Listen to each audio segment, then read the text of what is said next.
Livro dos Espíritos, capítulo 11, os três reinos, os animais e os homens, segunda parte, questão 605.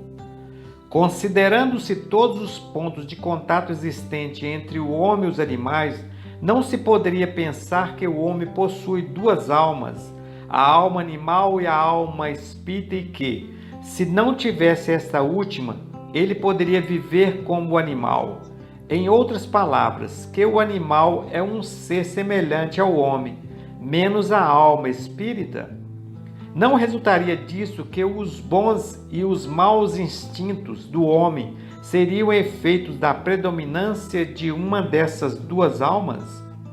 Não, o homem não tem duas almas, mas o corpo tem seus instintos que são resultado da sensação dos órgãos.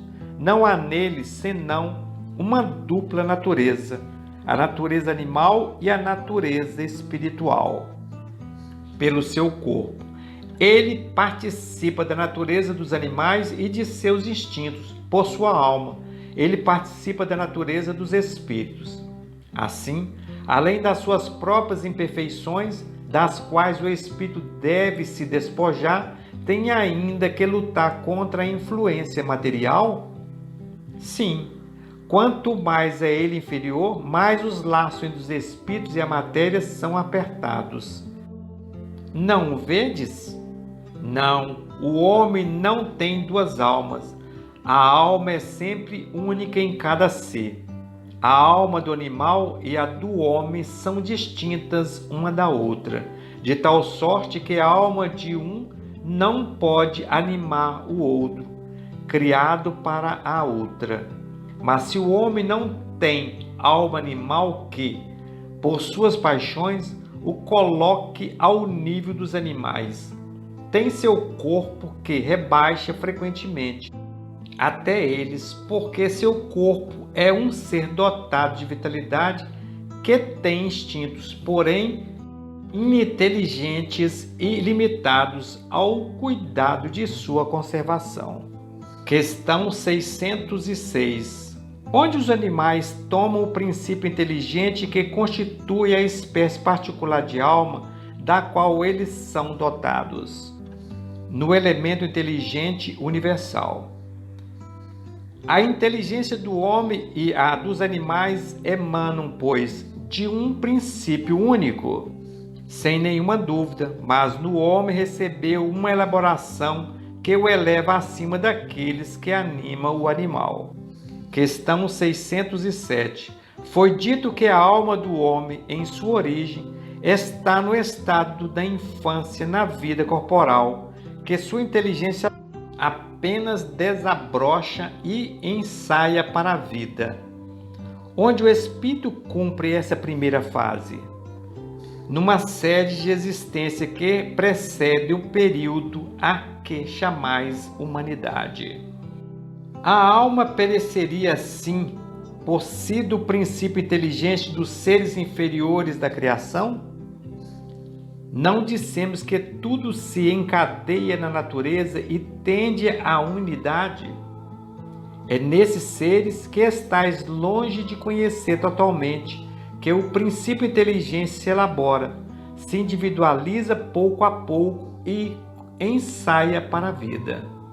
Como dissemos, é de alguma sorte um trabalho preparatório como o da germinação, em seguida ao qual o princípio inteligente sofre uma transformação e se torna espírito. É, então, que começa para ele o período de humanidade e, com ele, a consciência de seu futuro, a distinção do bem e do mal e a responsabilidade dos seus atos. Como depois do período da infância vem a da adolescência, depois o da juventude e, enfim, a idade madura. Não há, de resto, nessa origem, nada que deva humilhar o homem. Os grandes gênios são humilhados por terem sido fetos informes no ventre de sua mãe? Se alguma coisa o deve humilhar, é a sua inferioridade diante de Deus e sua impossibilidade de sonhar a profundeza de seus desígnios e a sabedoria das leis que regem a harmonia do universo. Reconheceis a grandeza de Deus nessa harmonia admirável que torna tudo solidário na natureza. Crer que Deus teria podido fazer alguma coisa sem objetivo e criado seres inteligentes sem futuro seria blasfemar contra a sua bondade, que se estende sobre todas as suas criaturas.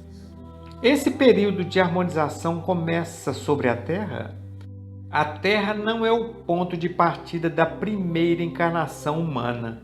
O período de humanização começa, em geral, em mundos ainda mais inferiores. Isso, entretanto, não é uma regra absoluta e poderá acontecer que um espírito, desde seu começo humano, esteve apto a viver sobre a Terra. Esse caso não é frequente e seria antes uma exceção. Questão 608. O espírito do homem, depois de sua morte, tem consciência das existências que lhe precederam o período de humanidade? Não, porque não é nesse período que começa para ele a vida de espírito, e é mesmo difícil que se lembre de suas primeiras existências como homem. Como homem, absolutamente não se lembra mais dos primeiros tempos de sua infância e ainda menos do tempo que passou no ventre de sua mãe. Por isso, o Espírito nos dizem que não sabem como começaram. Questão 609.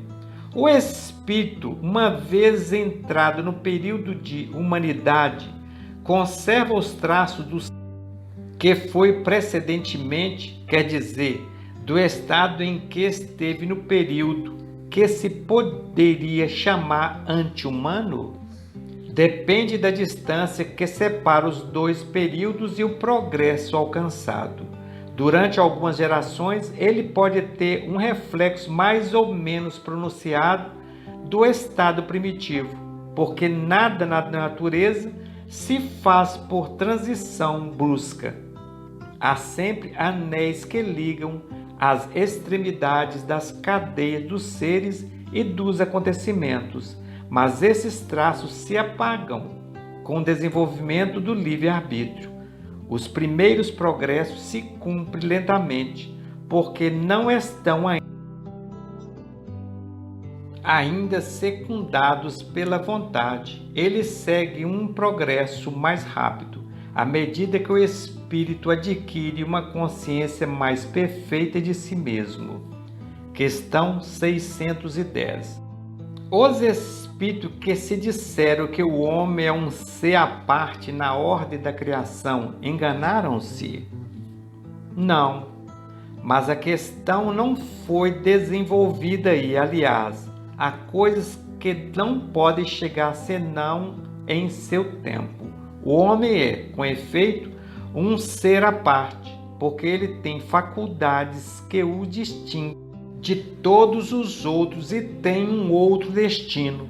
A espécie humana é aquela que Deus escolheu para a encarnação de seres que podem conhecer.